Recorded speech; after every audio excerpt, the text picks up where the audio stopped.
Kejaksaan Tinggi Sumatera Selatan kembali menetapkan satu tersangka dalam dugaan kasus korupsi terkait pembangunan mega proyek. Tim penyidik Jampitsus Kejagung menetapkan satu tersangka baru dalam kasus dugaan korupsi di PT Timah. Mantan Kepala Desa bersama mantan Sekretaris Desa Patarikan, Kecamatan Sukabara, Kabupaten Sukabara, Kalimantan Tengah diduga melakukan penyelewengan anggaran dana desa. Setelah melaporkan adanya dugaan tindak pidana korupsi di Dinas Pemadam Kebakaran Kota Depok, pelapor Sandi Butar-Butar mempertanyakan. Korupsi bukanlah sebuah kata yang asing di kuping kita. Bahkan mungkin kita udah bosan ngedengar kata korupsi ini. Ya wajar, karena kasus dan pemberitaannya itu ada terus, nggak habis-habis. Tapi tindakan korupsi ini nggak bisa kita abaikan gitu aja. Karena ini jelas sangat-sangat merusak dan ngerugiin kita semua. Ini adalah data grafik korupsi di negara kita selama 5 tahun terakhir. Bisa kita lihat, trennya naik terus setiap tahun. Dan kalau kita total, jumlah kerugian yang dihasilkan itu sampai 125 triliun lebih. Ini baru yang terdata. Gimana dengan kasus-kasus korupsi yang gak kedata? Pasti lebih banyak kan? Sekarang bayangin kalau misalkan uang sebanyak itu dialokasikan dengan benar. Pasti fasilitas sama pelayanan masyarakat yang ada sekarang itu lebih baik. Tapi kenyataannya uangnya malah masuk ke kantong para tikus-tikus serakah. Emang dasar koruptor aja. Bener kan apa yang gue bilang di awal? Tindakan korupsi ini gak bisa kita abaikan gitu aja. Makanya di video kali ini kita bakalan bedah. Sebenarnya apa sih motif seseorang melakukan tindakan korupsi? Kenapa susah banget buat diberantas? Dan adakah solusi yang efektif buat menekan tindakan korupsi ini? Tapi sebelum ke situ, kita harus tahu dulu jejak historis dan sejarah korupsi di Indonesia.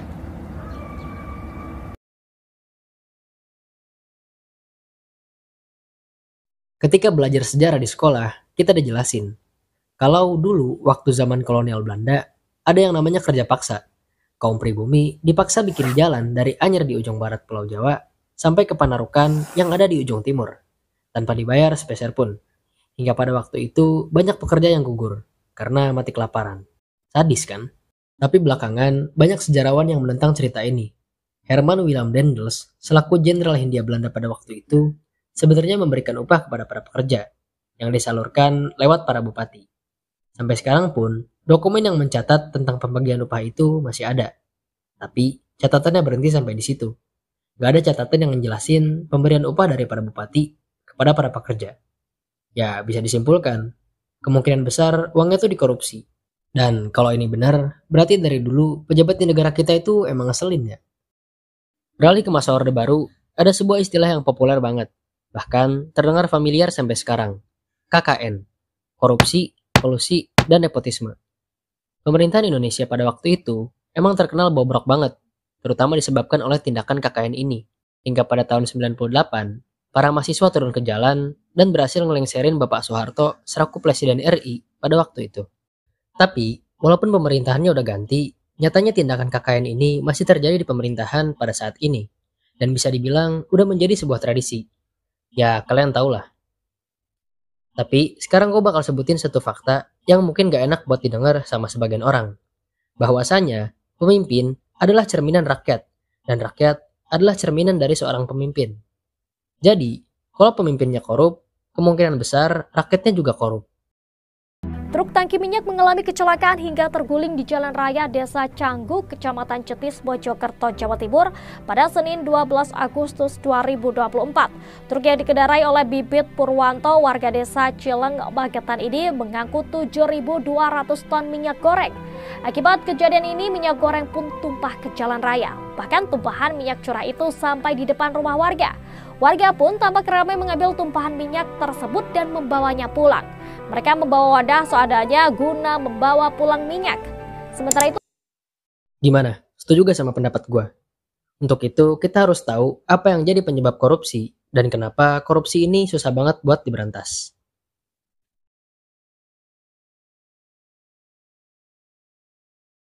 Sebenarnya, banyak banget motif dari seseorang untuk melakukan tindakan korupsi, dan pastinya berbeda-beda. Tapi, kali ini kita bakal ambil satu penelitian yang sangat relevan, karena menjadi motif dari mayoritas koruptor. Teori ini dikemukakan sama Donald Tracy, dan nama teorinya itu Fraud Triangle. Seperti namanya, teori ini menghubungkan 3 aspek yang saling terkait tentang motif seseorang melakukan tindakan korupsi. Yang pertama, ada pressure. Motif yang dilakukan seseorang ketika sedang berada dalam sebuah tekanan. tekanan ekonomi misalnya. Si pelaku merasa bahwa keadaan ekonominya sedang nggak baik-baik aja, yang menjadi motif baginya untuk melakukan tindakan korupsi. Namun, kadang tekanan ini hanyalah ilusi semata. Atau si pelaku ini keadaan ekonominya sebenarnya baik-baik aja. Cuma ia berpikir kalau ia sedang berada dalam kesulitan. Ada juga tekanan dari luar. Misalkan, Joni adalah seorang anggota BUMN. Si Joni ini aslinya orang yang jujur. Tapi, lingkungan kerjanya dia itu isinya orang-orang korup semua. Ditambah, bosnya juga itu korup. Si Joni yang awalnya ini jujur, lama-kelamaan dia ikut-ikutan. Karena lingkungan kerjanya yang korup, ditambah dia dapat tekanan dari bosnya yang korup juga. Mau ngelaporin juga serba salah, karena dia gak enak hati sama teman-temannya. Yang kedua, ada opportunity atau kesempatan. Tono adalah bos dari Joni. Singkatnya, si Tono ini dapat proyek pembangunan jembatan dari atasannya dan diberi dana sekitar 5 miliar rupiah. Tono pun segera menyelesaikan proyeknya. Dan diketahui, dana yang dihabiskan Tono untuk membangun jembatan itu 2,5 M atau setengah dari uang yang dikasih sama atasannya. Tapi, bukannya dibalikin, sisa uangnya malah Tono makan sendiri dan dibagi-bagi kepada anak buahnya sebagai uang tutup mulut. Yang ketiga sekaligus terakhir itu rasionalisasi. Yang ini spesial nih. Karena motif ini yang paling sering dan bahkan secara nggak sadar bikin seseorang melakukan korupsi. Motif rasionalisasi ini biasanya terjadi ketika sebuah value atau nilai yang dikorupsi itu sedikit. Contohnya, ngambil pulpen teman di sekolah atau nyolong korek gas ketika lagi nongkrong. Kita akan cenderung merasionalisasikan hal ini karena value dari barang yang kita ambil itu kecil atau murah. Yaelah korek gas ini paling cuma 2.000. Atau motif rasionalisasi juga sering terjadi ketika suatu tindakan korup dilakukan sama banyak orang. Contohnya kayak si Joni tadi. Walaupun pada awalnya dia korupsi karena pressure, tapi karena lingkungannya orang-orang korup semua, lama-kelamaan dia akan berpikir kalau tindakan ini adalah suatu hal yang wajar. Atau contoh lain, bayar ratusan juta buat masuk jadi tentara ataupun polisi. Ini misalkan loh ya, soalnya kita semua tahu kok, kalau mau jadi abdi negara itu nggak dipungut biaya sebesar pun.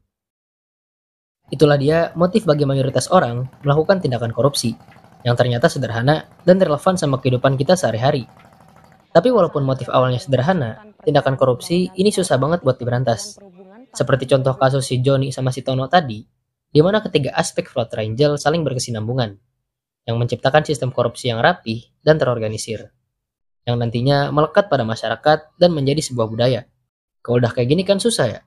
Terus, ada gak sih solusi yang efektif buat menekan tindakan korupsi ini? Jawabannya jelas ada. Dan solusinya, kalian subscribe ke channel gue. Gak bercanda.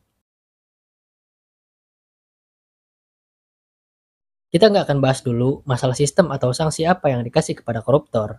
Tapi kali ini kita bakalan berfokus kepada pokok permasalahan dari korupsi ini, yaitu kurangnya kesadaran diri. Kalau kita lihat dari motif yang dilakukan mayoritas koruptor, itu semua adalah motif yang ditimbulkan karena kurangnya kesadaran. Mereka nggak sadar kalau tindakan korup yang mereka lakukan itu sangat merugikan.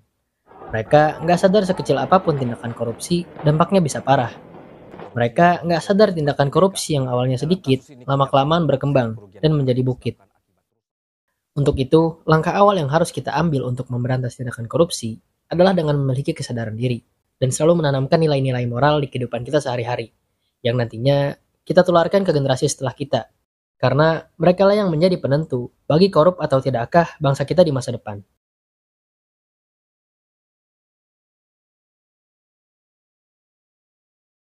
Tindakan korupsi yang merusak ini memang sudah mengakar di Nusantara, bahkan jauh sebelum Indonesia ada.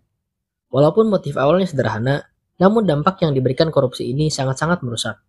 Makanya kita semua harus berpegang teguh pada nilai-nilai moral dan menularkannya ke generasi setelah kita, yang menjadi penentu masa depan bagi bangsa Indonesia. Itu dia penjelasan singkat kenapa tindakan korupsi ini susah banget buat diberantas. Gimana? Kalian setuju gak sama argumen dan solusi yang gue kasih?